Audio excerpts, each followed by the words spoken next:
Hey guys, welcome back to Throw Tactics FPL. It's Fran here and I'm back with a new video, which is going to be my Game Week 15 team selection. As far as Game Week 14, just quickly recapping that, I did actually ultimately get 63 points. It was still a red arrow, which actually dropped me out of the 200k in the world. But something that I'm still happy with dealing with this week is the fact that Saka is actually not injured. He was able to play versus PSV for around 20 to 30 minutes. Sorry, not PSV, but Zurich. And Martinelli also got rested, so that's good for my Arsenal assets. Jesus actually played a lot of minutes there, but obviously Nketiah doesn't really look like a very good replacement. So easily I can see Jesus playing versus Chelsea at the bridge. But his lack of clinicalness is something that probably is something that I guess I'm happy to see as an FPL manager, not owning Jesus. Ultimately, though, he still looks like one of Arsenal's key threats, and you can see that game to game. So it really just depends on whether he's able to kind of light the world at light. We still saw, for example, in the Nottingham Forest game that he was able to get 2 assists, and that's kind of the impact that Jesus has as an overall player right now, not just specifically with FPL, but overall when it comes down to Arsenal's ability to create chances independently through some of their top players. As far as my defense, no real issues there, but clearly owning Shar is holding me back from moving into assets like Almiron and Wilson, who have done incredibly well as that kind of third Newcastle option, or even the second or third Newcastle options for a lot of teams now who don't have someone like Pope as well in their defense.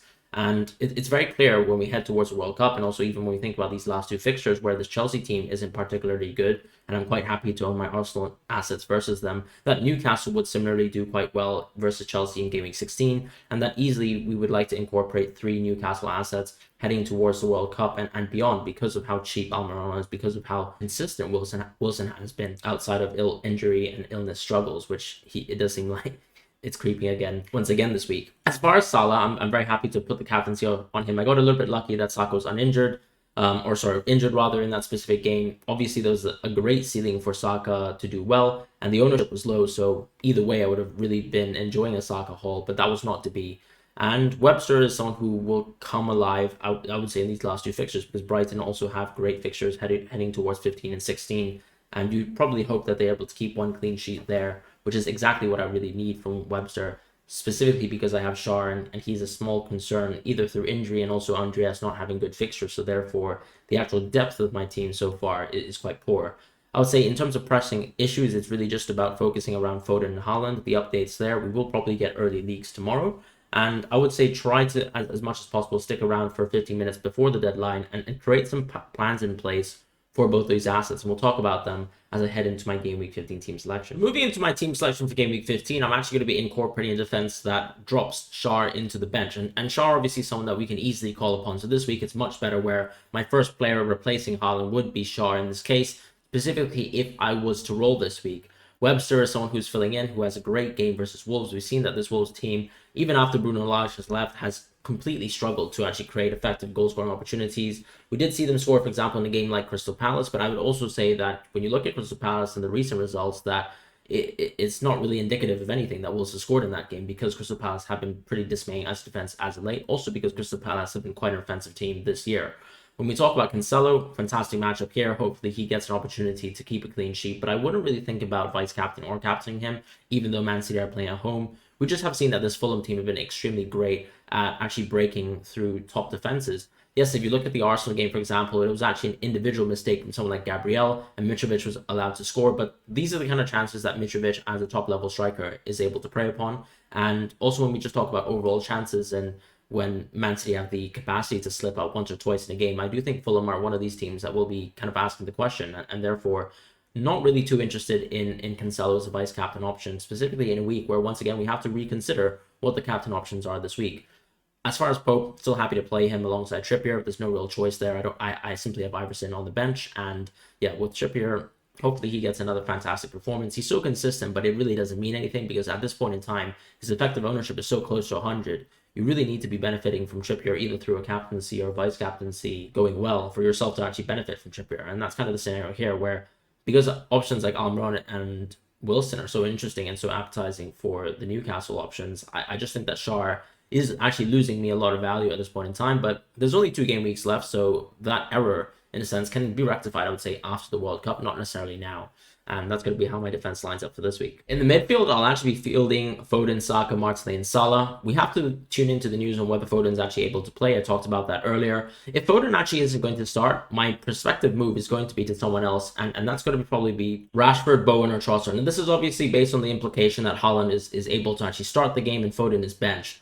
Rashford, Bowen, and Trossard for me are all interesting for 3 different reasons. Rashford probably is the most informed player when it comes down to actual goal scoring, and I think he's been very consistent in terms of how many shots he's creating each match. For Bowen, I think he has clearly the best fixtures, but whether he actually probably has a higher ceiling compared to someone like Rashford is debatable because he's now off of penalties. Rashford himself is not on penalties, but I just like how many shots he's taking game to game and how much confidence he has as a player. You can see that he's looking for outrageous opportunities, whether it's, near post headers, whether it's outside the box shooting that we saw him being very capable of 2 to 3 years ago. That's all kind of back for Rashford now, so I'm very interested in him. With Trossard, it's very variable because we've seen some highs, we've seen some lows, we've seen him blanking fixtures that we expect to be great. And on paper, Brighton have these 2 fixtures available there, with Welbeck also not playing in the previous match. We saw Trossard get to operate effectively in the box at times, and that obviously gives us a lot of upside when we're thinking about options and whether these players will play as central options. Ultimately, all these assets here have been playing as hybrid wingers and also just forwards. So I think there's not much of a difference when it comes down to positioning. But the upside for me is more towards Bowen, who has the safer fixtures, I would say, and maybe even Rashford as well, just because he's in such great form. And I think there's much more consistency from this United team in terms of being able to score from a game-to-game basis. And therefore, I think Rashford and Bowen are probably going to be my 2 options to think about. Regardless, if Foden is actually able to play, I'm not really going to make any transfers this week. Foden, Saka, Martinelli, and Salah play themselves.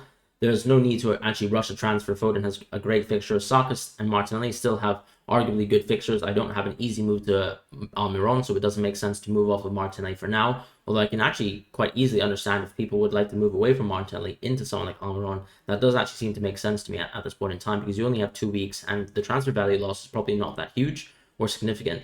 Salah is someone I would like to keep. We've seen and we talked about how he's actually stepped up in terms of individual form and finishing as of late, and even in spite of this Liverpool team being rather poor, I'm still quite impressed by their result versus Napoli, a team that were unbeaten for around 15 games this season. Liverpool did show a relatively good performance, and ultimately Salah's not someone who's going to be at the detriment of Liverpool being a very poor defense, which is the case this season.